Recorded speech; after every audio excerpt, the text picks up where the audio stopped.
Let me tell you about the day I thought would be one of the happiest of my life, but instead became the moment I realized my own son had allowed me to become a stranger in his world. The invitation arrived on a Tuesday morning in March. I was sitting at my kitchen table, the same oak table where I'd helped Danny with homework for 12 years, when I saw the thick cream-colored envelope with elegant gold lettering. Mrs. Margaret Thompson was written in flowing script, and the return address was from Riverside Manor, one of the most exclusive venues in our city. My hands trembled as I opened it. The invitation was absolutely stunning. Gold foil edges, embossed lettering, and a photograph of Danny I'd never seen before. He looked so handsome in his tailored suit, but there was something distant in his eyes. The invitation read, "You are cordially invited to celebrate Daniel Thompson's 35th birthday, a milestone celebration. The Saturday, March 18th, 7 p.m., Riverside Manor, black tie event." I held that invitation against my chest and felt tears welling up. When was the last time Danny had thrown a real party? When was the last time I'd been invited to celebrate anything significant in his life? It had been years since Lauren entered the picture, and slowly, family gatherings became smaller, more exclusive, more control. I immediately called Danny's number, my fingers shaking with excitement. The phone went to voicemail. "Danny, sweetheart, it's Mom. I just got your invitation, and oh my goodness, it's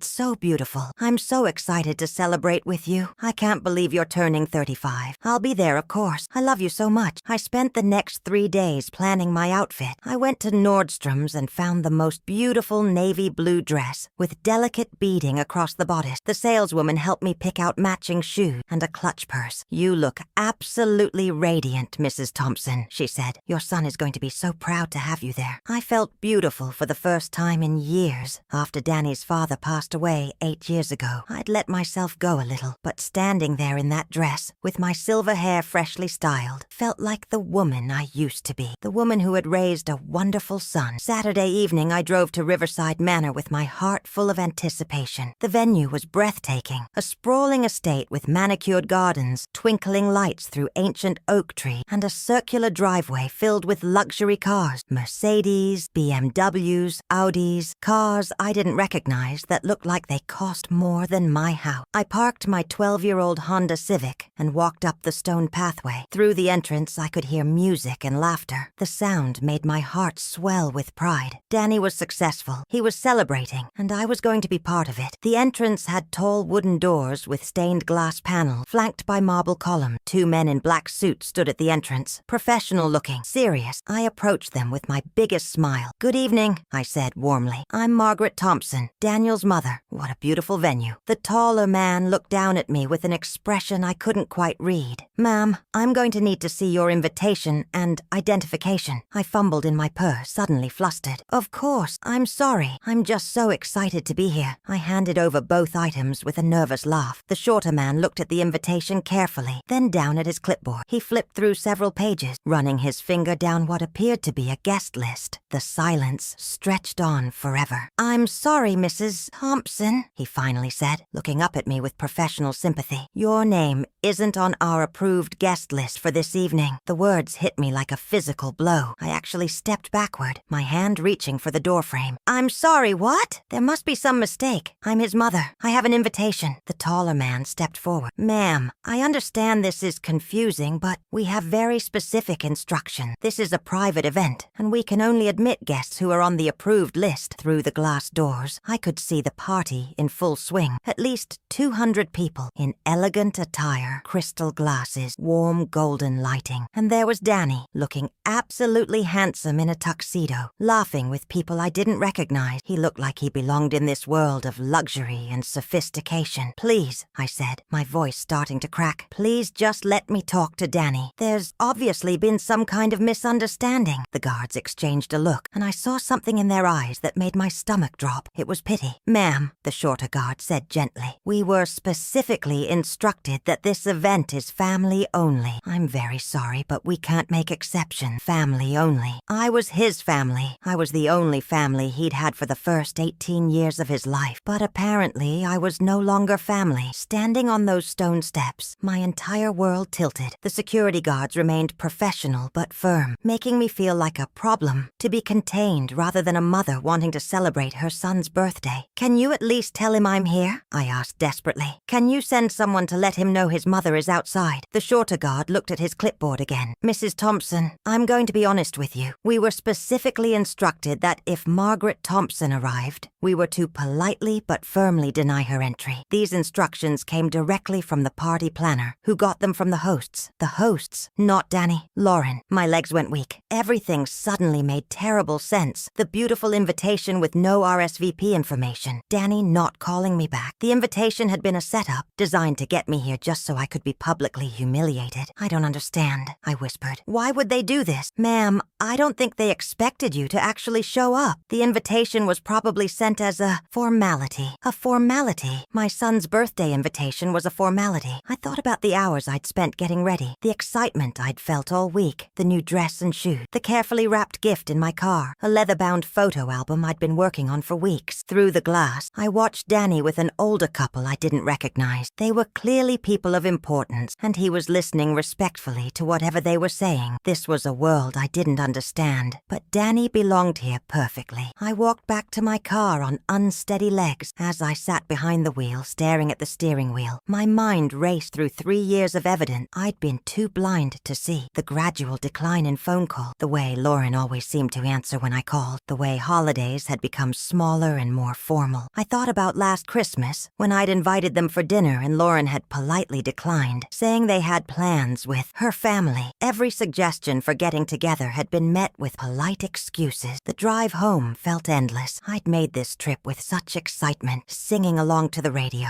Now I was driving home in shame, my beautiful dress feeling like a costume worn to the wrong party. At home, I sat at my kitchen table with a cup of tea, trying to make sense of what had happened. I'd become unreal, erased from Danny's life like an unwanted element in a photograph. But part of me refused to accept this was the end. Part of me believed the Danny I'd raised was still in there somewhere, buried under success and sophistication, and whatever poison Lauren had been feeding him. I was going to fight for my son. The next morning, I made a decision that both terrified and empowered me. I was going to confront Danny directly. I'd never been to his new apartment, but I had the address from a Christmas card. I spent the morning getting ready, not to impress, but to armor myself for battle. I chose a simple blue dress that made me feel confident. The building was in a trendy neighborhood, a converted warehouse with a doorman and a lobby like something from a magazine. "I'm here to see Daniel Thompson," I told the concierge. "I'm his mother." "Is Mr. Thompson expecting you?" "No, but I'm his mother, and I need to speak with him. It's important." Danny was waiting in the hallway when the elevator opened. He looked different, more casual, but also more tense, guarded. "Hi, Mom," he said, the words sounding forced. "Hello, Daniel. We need to talk." His apartment was stunning. High ceilings, exposed brick, floor-to-ceiling windows overlooking the city. It was perfect and cold, completely devoid of warmth. There were no pictures of me anywhere, no family photos, nothing connecting this space to the life we'd shared. "Did you know," I said, sitting on his expensive gray sofa, "that security guards at your party were instructed to turn me away at the door?" Danny's face went through several expressions: surprise, confusion, then guilt. "Mom,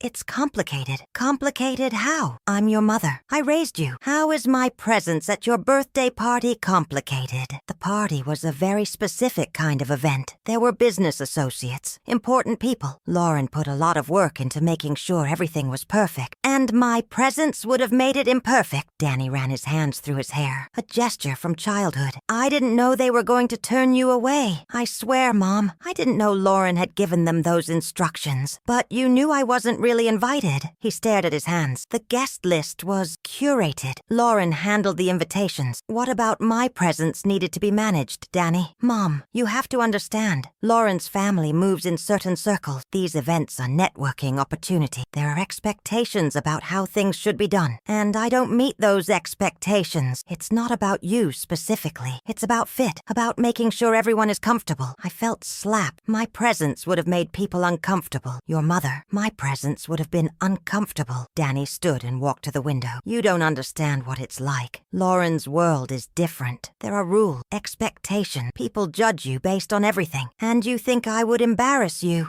I think you would feel out of place. That should have been my choice, don't you think? Danny turned back to me. Mom, I'm trying to build something here. Lauren's father is a partner at one of the biggest law firms in the city. Her connections have opened doors I never could have opened myself. So you can't afford to be associated with your working-class mother. It's not like that. Then what is it like? Because it looks like you're ashamed of where you came from. He sat back down. Mom, I love you, but Lauren is my wife. I have to consider her feeling. And what about my feelings? What about the fact that you don't return my call, don't visit, don't include me in your life? We see each other. We have awkward visits where Lauren controls the conversation. That's not seeing each other, Danny. That's managing me. The silence stretched between us, filled with everything we weren't saying. I could hear the city sounds outside. Traffic, construction, life going on while my world fell apart. Danny, I said finally, my voice softer but determined, I need you to listen to me. Really listen. Can you do that? He nodded, preparing to defend himself. I know I'm not sophisticated like Lauren's family. I know I don't have the right clothes, connections. I'm just a retired librarian who shops at Target and drives a Honda Civic. But Danny, I'm also the woman who held you when you were born, who stayed up all night when you had pneumonia, who worked 2 jobs to pay for your college. Tears were forming in his eyes. I'm the woman who taught you to be kind, regardless of social status, who showed you that worth isn't measured by bank accounts. I raised you to be better than someone who would turn away his own mother because she might not impress his wife's friends. Mom, please. No, let me finish. I've spent 3 years making excuses for you, but last night, being treated like a security threat at my own son's birthday, I realized I've been enabling you to become someone I don't recognize, someone who values appearance over substance, who chooses convenience over loyalty. Danny's face crumpled. I never wanted to hurt you, but you let it happen. You let Lauren push me out of your life. You let her make me feel like an intruder. You let her humiliate me. I didn't know about the security guards. Maybe not the details, but you knew I wasn't really welcome. You knew that invitation was for show. You knew, and you let it happen. I don't know how to fix this. You start by telling me the truth. All of it. Danny took a shaky breath. Lauren thinks you're too involved in my life. She thinks you're too emotional, too needy. She says healthy relationships require boundary and that you don't respect them. Each word cut deep. What boundaries haven't I respected? She says you call too much, expect too much attention. She says you make me feel guilty when I don't call back immediately. And what do you think, Danny? Not what Lauren thinks. What do you think? He was quiet for a long time. I think I miss you, Mom. I miss talking to you, being able to call when something good happened or when I'm having a bad day. I miss feeling like I could be myself around you. Then why don't you? Because Lauren gets upset when I talk to you too much. She says it's not healthy for a married man to be so close to his mother. She says her friends think it's weird. And you believe her? I don't know what to believe anymore. She's very persuasive. She has articles and books about healthy relationships and boundaries. She makes it sound like loving your mother is a psychological problem. Danny, did it ever occur to you that maybe Lauren has the problem? That maybe a woman who systematically isolates her husband from his family has issues? She's not trying to isolate me. She's trying to help me grow up. Independent from what? From love? From family? Danny, that's not independence. That's loneliness. I could see the conflict on his face. I love her, but I love you too. And I hate that I can't seem to love both of you. You can love both of us, Danny. But you can't let one person's insecurities destroy your relationship with everyone else who loves you. What if she's right? What if I'm too dependent? Then you establish boundaries yourself. As an adult, you don't let someone else exclude your mother from your life and humiliate her at parties. Danny paced to the window. She's going to be so angry when she finds out you were here. And what do you think I'm trying to do? I think you're trying to get your son back. I am, because I love you, and I miss you, and I can't stand watching you disappear into someone else's idea of who you should be. He turned back, tears flowing freely. I miss you too, Mom. I miss feeling like I could just be myself. Then come back to me, sweetheart. Be the man I raised you to be. It's not that simple. It is that simple. You choose love over fear. You choose authenticity over image. You choose people who love you unconditionally over those who love you conditionally. What if I lose her? Then you'll know she never really loved you for who you are. Danny sat closer to me. What if we can work this out? People can change, but only if if they want to. From what I've seen, Lauren wants you to change. She wants me to disappear. I'm sorry, Mom. I'm so sorry for what happened last night, for the way I've let you be treated, for disappearing from your life. I forgive you, Danny, but I can't keep accepting crumbs while Lauren makes all the decisions about our relationship. What do you want me to do? Decide what kind of man you want to be.